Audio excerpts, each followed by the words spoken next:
Hello! Hi. My name is Tamara Chambers. And I'm Cody Melcher. And this is Tamara Just Saw. And Cody also just saw two as well. Motherly. Yes.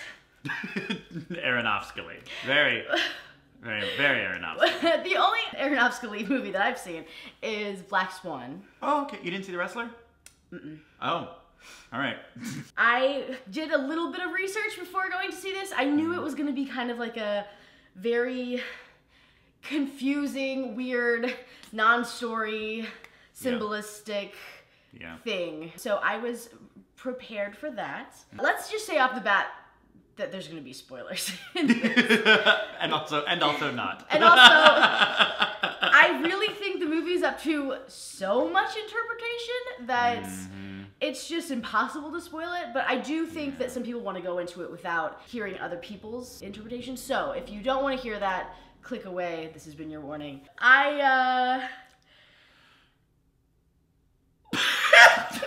That's it. All right. Well, thanks for tuning in. Ooh, you guys, I am feeling some things from that film.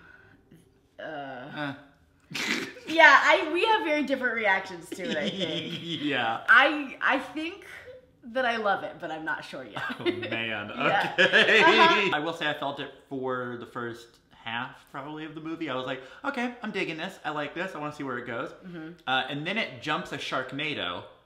And then I was like, all right. I understand that. I think that a lot of people are going to have terrible reactions to this movie in a way that, like, it made them upset, or it just didn't sit with them well, or it just didn't take it or leave it. I don't know. I took it as, like, this like, terrible thing that happens with fame and how it destroyed them and all of the different steps of it.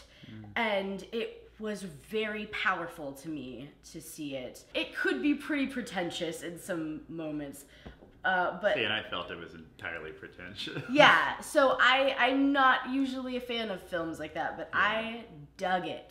I dug it. It just, for some reason, spoke to, like, the buttons in me that, like, were really effective for me. I think the ending ruined it for me when it becomes a religious allegory. Oh, it's Noah, because Aronofsky just finished Noah, and it's like, oh, he's down this rabbit hole now. I actually had not realized it was Aronofsky going in, and then partway through I was like, oh, is this Darren Aronofsky? Because, like, you can just tell at a certain point. I'd seen an interview that he gave where he was like, yeah, it's one of those movies where you can't really unscrew it too much or it just starts falling apart. And I'm like, to me that's like the Donnie Darko, where the writer was like, well, I don't even know what it's about. Like, I feel like there's a genre of movie that's so artsy and pretentious to some extent that they try to act like, oh, well, it's not understandable as a film. And I'm like, I'm not judging on either side, but I sometimes feel like that's a way to get away with lazy writing to some extent, where it's like, well, it's so open to interpretation that even I, the writer, do not fully understand the movie. And I'm like, I feel like somebody needs to understand it at least. I have a general idea. I definitely got the feeling that there was a concept. And that they knew what it was about. That it's open to interpretation towards the audience. But I do know what you mean. But obviously someone should know what's happening. I was into it, y'all. Like, I was super connected. I cried when she lost her baby.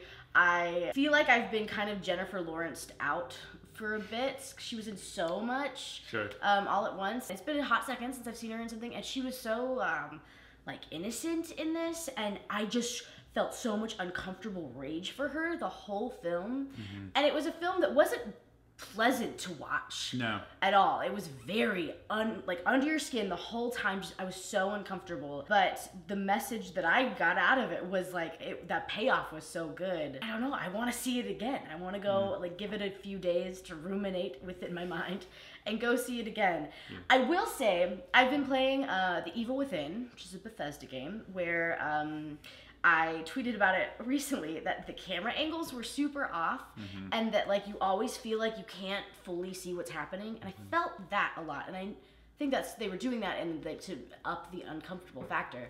But the shots were like, you were always like, just like really, very tight, yeah. And so I felt like a little claustrophobic in that, which helped you feel, but it's just like, can I just see everything that's happening, please? I really, really got into it in the beginning, and then I think I think there's a line in the movie where some people are going to leave it and some people are going to stick with it, and I think that's where we departed, because I think we were both on the same page for a while. I mean, the movie starts off with my two least favorite things: ill-mannered house guests and partners who don't listen. And so, like, I was already in. I think I wanted it to be a different movie, and when it turned, and again, this is definitely one of those movies where it's like, this is a talk back. We're not doing like an actual critical review. We just left the theater. Yeah. So these are the harder ones for me, because I'm like, I'm definitely someone who needs to sit and think about stuff for a while. Yeah. So I'm sure that we've done a couple of these videos where a couple of days later, I'm like, I regret making that comment about the movie, because I don't actually believe that anymore. It was just how I felt at that moment. Totally. This is we literally just left the theater. Didn't even speak about it in the car, because I was just like. Yeah, I think all I said was, I think we're going to have a contentious talk back on this one. And in film school, I had to deal with a lot of students who made films where the ending made no sense, and their excuse for it was, well, it's just open to interpretation. And I got so angry about that all the time that I think I have a natural negative reaction to that as a concept. And I think probably most people are going to go to this film and be like, that was pretentious as crap. And hilarious. So we're sitting there, movie has started, and this woman comes in with her phone flashlight, blaringly looking for seats, and we're just like, okay.